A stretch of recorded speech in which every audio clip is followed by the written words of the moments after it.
Di malam hari yang tenang, sebuah mobil sedan putih melintasi jalan kota yang sepi. Dari mobil itu keluarlah Lee Min Sung. Dalam hati, dia bilang sudah 3 bulan sejak terakhir kali dia bertemu dengan rekan bisnisnya. Lee Min Sung berjalan memasuki apartemen itu. Meskipun sudah mengenakan masker, tapi seorang satpam ternyata mengenalinya. Untuk menjaga image-nya tetap baik, Lee Min Sung menyapa satpam itu.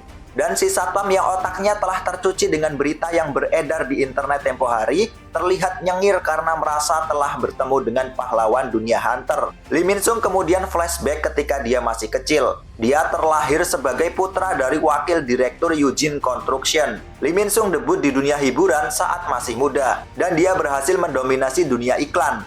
Ketika berada di puncak karir, dia mendapatkan julukan sebagai Pangeran Asia di dunia hiburan. Dan setelah Great Catalysm, dia bangkit menjadi Hunter Rank A Waken tingkat tinggi. Lee Min Sung pikir hidupnya akan terus berada di atas tanpa hambatan. Namun ternyata sopirnya yang bernama Lim Tae-gyu awaken sebagai Hunter Rank S. Karena Lim Tae-gyu merasa dirinya sudah semakin tua dan berpikir menjadi Hunter Rank S adalah sebuah keuntungan besar, maka pada saat itu juga, Lim Tae-gyu langsung resign sebagai sopir pribadinya Lee Min Sung. Mengetahui hal itu, Lee Min Sung merasa sangat jengkel. Dia yang sebelumnya selalu berada di atas, saat ini merasa dunia seakan telah terbalik. Tapi Lee Min Sung tidak punya pilihan lain selain ikut bergabung dengan guild yang dibentuk oleh sopirnya itu. Dan saat ini, demi mengembalikan struktur piramid yang dijungkir-balikan dalam insiden Great Catalysm, Lee Min Sung melakukan banyak cara termasuk bekerja sama dengan para demon.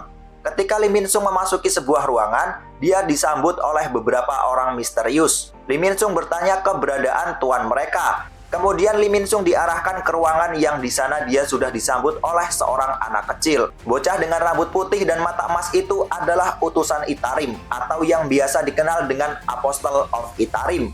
Melihat anak itu yang dulunya masih bayi dan telah beranjak dewasa yang menandakan magic power bocah itu sudah bertambah, Lee Min Sung bertanya apakah pertumbuhannya masih sesuai dengan rencana awal.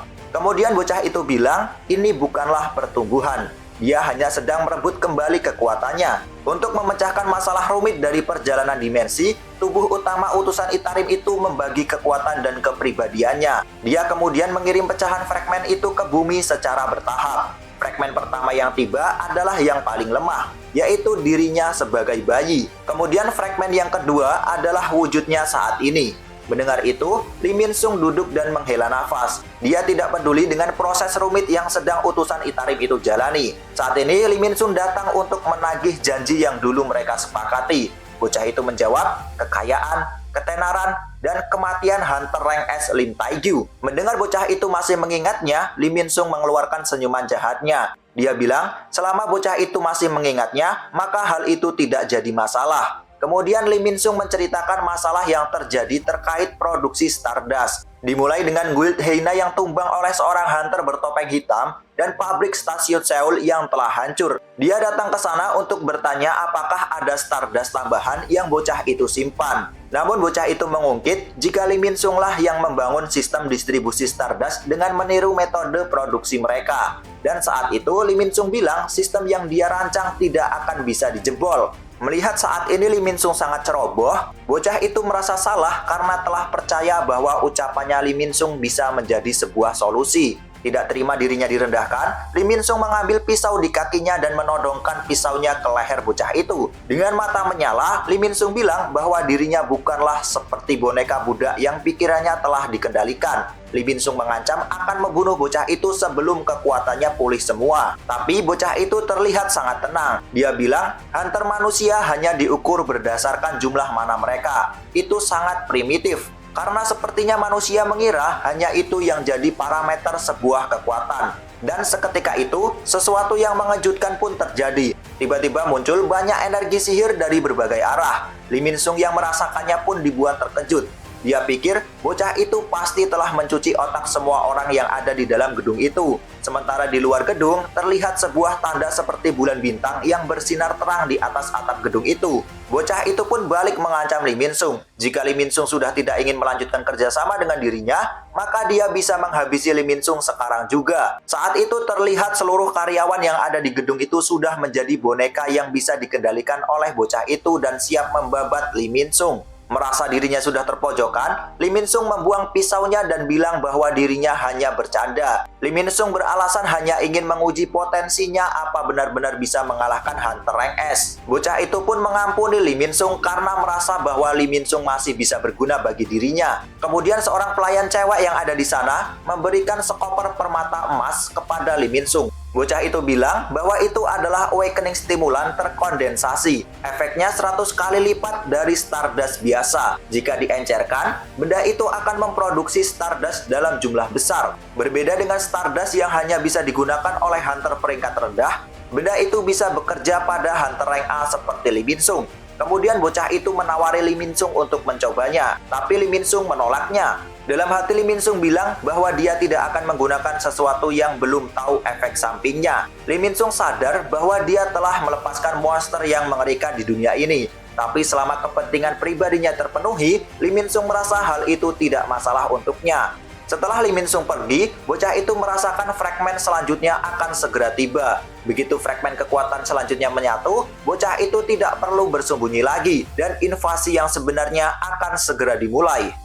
Selanjutnya kita dibawa ke dalam dungeon. Di sana, Suho, Asil, dan Grey sedang menghadapi seekor monster ular raksasa. Bahkan cakar Grey dan tombak Asil tidak mampu untuk menembus sisik ular tersebut. Suho kemudian berinisiatif untuk melakukan serangan mengejutkan. Saat itu Suho melompat dan meremas ular itu sekuat tenaga. Grey, Asil, dan Beru merasa bahwa monark muda terlalu gegabah dalam menyerang. Namun Suho membuktikan bahwa rencananya itu berhasil. Dengan sekuat tenaga, akhirnya Suho berhasil menembus dan menghancurkan pertahanan kuat dari sisik ular itu. Dengan itu, akhirnya bos dungeon berhasil dikalahkan.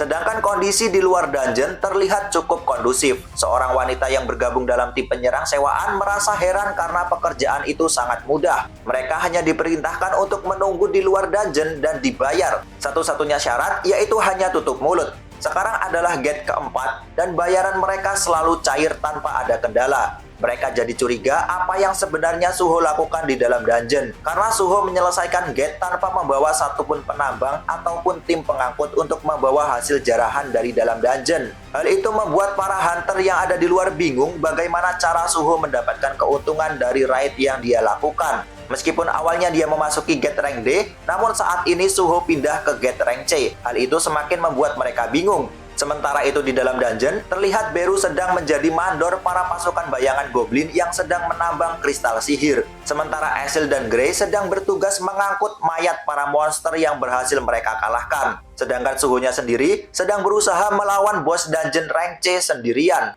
Monster yang sedang dihadapi Suho adalah seekor laba-laba raksasa. Suho melesat untuk melakukan serangan ke arah monster itu. Suho mengaktifkan skill Storm Slash untuk mencincang monster itu. Tapi karena resisten monster itu terlalu tinggi, serangan Suho berhasil dibatalkan. Suho yang awalnya ingin menguji efek paralisis dari dagger yang baru saja dia dapatkan merasa sia-sia karena laba-laba itu terlalu kuat. Suho pun kembali mencoba melakukan serangan menggunakan daggernya. Tapi lagi-lagi, serangan itu gagal dan dagger yang dia gunakan justru malah terlepas dari genggamannya. Suho pun menyimpulkan jika menghadapi serangga, memang lebih baik menggunakan tangan kosong saja. Lalu Suho kembali melesat untuk mengoplok monster laba-laba menggunakan tinjuannya. Dan boom, serangan itu sukses mendarat di pipi si monster. Kemudian Suho mengkombinasikan skill Authority dan Storm Slash pada dagger yang lepas tadi. Serangan itu pun berhasil memberikan luka pada si monster. Hal itu membuat Suho merasa bahwa serangannya saat ini sudah cukup kuat untuk mengurus bos rank C sendirian. Dia juga merasa mulai terbiasa menggunakan Ruler's Authority dalam pertarungan. Selain levelnya yang sudah naik, Suho juga merasa lebih baik dalam pertarungan dibandingkan sebelumnya. Maka dari itu, selanjutnya Suho berencana untuk mencoba memasuki dungeon rank B. Kemudian di tengah pertarungan, Suho menyadari sesuatu. Selama ini, dia hanya menggunakan skill Ruler's Authority untuk memindahkan barang-barang yang ada di sekitarnya. Suho kepikiran bagaimana jika dia menggunakan Ruler's Authority pada serangannya. Setelah itu, Suho kemudian mencoba untuk melapisi tinjunya menggunakan skill authority dan dia langsung melesat dari atas untuk mengoplok monster laba-laba. Dan boom, serangan itu sukses membunuh monster laba-laba raksasa itu. Setelah berhasil mengalahkan bos dungeon rank C, Suho mendapatkan kenaikan level. Selain itu, level skill Rulers Authority-nya juga meningkat. Saat ini, Rulers Authority bisa mempengaruhi objek tanpa menyentuhnya terlebih dahulu. Suho merasa kelelahan karena menggunakan skill Authority pada tinjunya yang membutuhkan banyak konsentrasi. Suho jadi merasa akan cukup sulit jika dia menggunakannya secara berturut-turut.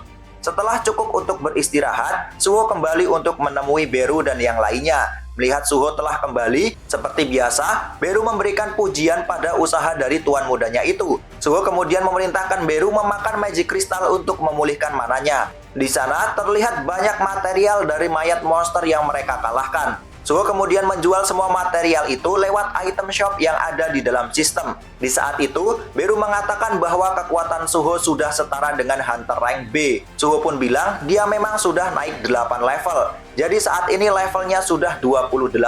Kemudian Beru bilang dengan seiring bertambah kuatnya Suho, Gray dan Ezreal juga sudah bertambah kuat. Ezreal yang merasakan dirinya bertambah kuat pun heran karena dia belum meminum darah apapun. Tapi itu pasti karena banyak pertarungan yang telah dia jalani. Makanya kekuatan lamanya sedikit demi sedikit mulai kembali. Lalu Suho bengong ketika memandang Ezreal dan Gray. Saat itu Suho bisa melihat level mereka. Di sana terlihat Ezreal tertulis level 19, sedangkan Gray memiliki level 17. Namun level itu hanya bisa dilihat oleh Suho seorang diri. Suho jadi paham, meskipun Ezreal dan Gray berbagi XP dengannya, namun levelnya juga tetap ikut naik. Suho bersyukur akan hal itu. Tapi Suho merasa masih banyak misteri yang belum terpecahkan, seperti penerus dan sistem rekan. Jadi untuk mengungkap hal-hal itu, Suho mengajak Ezreal dan Gray untuk kembali memasuki dungeon. Tapi ajakan Suho itu langsung ditolak oleh Gray dan Ezreal yang sudah merasa kelelahan karena mereka sudah menaklukkan 2 gate. Suho pun mengajak mereka untuk menyelesaikan quest harian saja. Mereka pun segera pergi ke dalam Shadow Dungeon. Namun baru saja tiba di Shadow Dungeon, Suho sangat terkejut. Di sana muncul sebuah red gate yang mengeluarkan hawa sangat panas. Suho curiga hawa panas itu pasti asalnya dari dalam gate. Kemudian Suho bertanya pada Beru, apakah gate bisa terbentuk di dalam Shadow Dungeon? Beru bilang dirinya juga tidak terlalu yakin. Lalu tiba-tiba muncul sebuah quest darurat. Di sana tertulis sebuah retakan dimensi telah terdeteksi. Player diminta memasuki gate dan membunuh penyebab retakan itu. Melihat quest itu, Suho justru malah tersenyum dan dia ingin segera memasukinya. Suho kemudian membeli jubah pelindung panas dan memberikan jubah itu kepada Gray dan Ezreal juga. Saat akan memasuki gate, Suho bilang bahwa niatnya memang ingin melakukan raid lagi. Jadi ini kesempatan emas bagi mereka.